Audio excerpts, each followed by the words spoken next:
Hello everyone, I hope you all are well. Welcome back again बेटा। तो आज हम डिस्कस करेंगे आपका क्वेश्चन नंबर 7। तो क्वेश्चन नंबर 7 आपका क्या कह रहा है, देखते हैं। A B is a line segment, that A B is a line segment and P is its midpoint. P आपका मिड पॉइंट है, that it means A P is equal to B P. Midpoint का मतलब क्या है, दो equal parts में divide करना।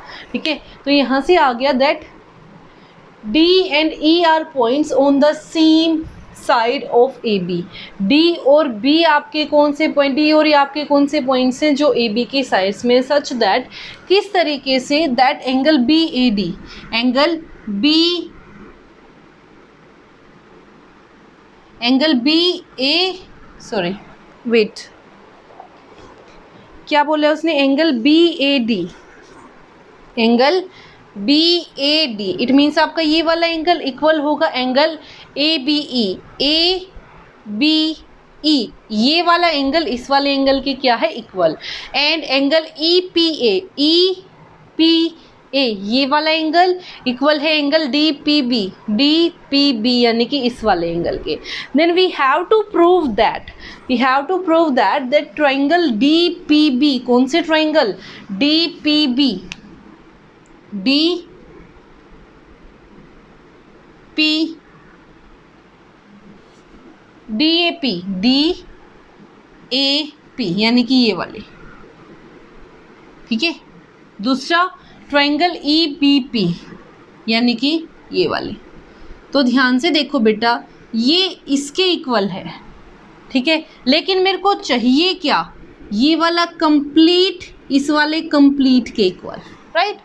दोनों में क्या चीज़ की कमी है, सिर्फ ये वाला पोर्शन यानी कि ई बी डी, कौन सा, ई पी डी। तो ध्यान से देखो, जो आपके ये वाले एंगल है, ये वाले एंगल यानी कि ई पी ए, एंगल आपको क्या गिवन है, E P A is equal to D P B, दोनों क्या है, इक्वल, ठीक है। ये आपको क्या है, गिवन, क्या है बेटा, ये आपको गिवन। ध्यान से देखो, अगर मैं दो इक्वल चीज़ में सेम चीज़ ऐड करती हूँ तो भी वो दोनों चीज़ें इक्वल रहेंगी। और दोनों में सेम क्या ऐड कर रही हूँ, ये वाला एंगल, ठीक है।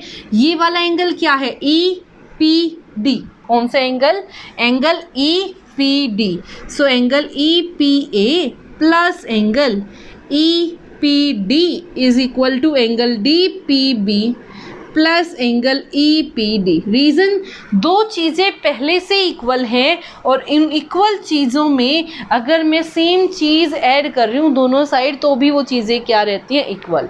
तो ध्यान से देखना बेटा, जब मैंने ये वाले में ये वाला एंगल प्लस किया, ध्यान से देखो, कौन से एंगल में, ए पी डी में, डी पी ए में ये वाला एंगल प्लस किया तो टोटल कितना एंगल बन गया, ए पी डी, यानी कि ये पूरा क्या नाम है इस पूरे एंगल का बेटा, ए पी डी।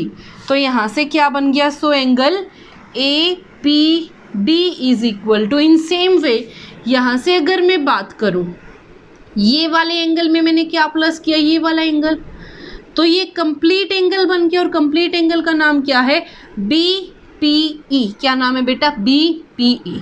तो यहाँ से ये दोनों क्या आ गए, इक्वल, ठीक है। ये आपकी फर्स्ट, ठीक है। अब आते हैं ट्राइंगल पे, किसने क्या बोला है, कौन कौन से ट्राइंगल प्रूव करनी है, डी ए पी इज, और कौन सी ट्राइंगल है, ट्राइंगल ई बी पी। सबसे पहली बात तो दोनों ट्राइंगल के अंदर ये वाले एंगल यूज हो रहे हैं, तो यहाँ से क्या आ गया, angle D A P is equal to angle E P A. कहाँ से आया, फ्रॉम 1, ऑलरेडी प्रूव कर चुके हैं इस चीज़ को कि ये इक्वल होंगे। दूसरी चीज़ ध्यान से देखना, मैंने इन ट्राइंगल के अंदर देखो, इस ट्राइंगल के अंदर ये वाली आ रही है, इस वाली ट्राइंगल के अंदर ये वाली, ए पी और is equal to B P already given है।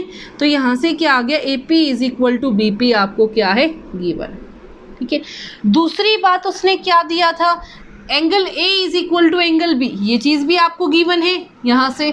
तो क्या लिखोगे, angle B A D is equal to angle A B E, ये भी क्या है आपको गिवन, ये भी आपको क्या है बेटा, गिवन। तीन चीज़ें चाहिए होती है टू कॉन्ग्रुएंस प्रूव करने के लिए, तीन चीज़ें आप लिख चुके हो। तो यहाँ से क्या आ जाएगा, so triangle D A P is congruence to triangle EBP EPB। ध्यान से देखना बेटा, ये वाला एंगल और ये वाली साइड, जो एंगल है उन्हीं के कोरस्पॉन्डिंग साइड इक्वल है, तो वो कौन सा क्राइटेरिया होता है? By ASA। कौन सा क्राइटेरिया होता है? By ASA। तो ये कौन से मेथड से इक्वल हो गई बेटा? ASA। Second is AD is equal to BE। मेरे को क्या प्रूव करना है? That AD is equal to BE। AD is equal to BE। इन दोनों ट्राइंगल्स को मैं ऑलरेडी क्या कर चुकी हूँ? कॉन्ग्रुएंस प्रूव कर चुकी हूँ। अगर दो ट्राइंगल कॉन्ग्रुएंस प्रूव हो गए तो उसके कोरस्पॉन्डिंग पार्ट भी क्या होंगे? इक्वल। तो यहाँ लिख सकती हूँ किससे? By CP/CT, by CP/CT। तो ये था आपका question number 7। I hope it is clear to everyone. If you like it then please share and subscribe. Thank you so much.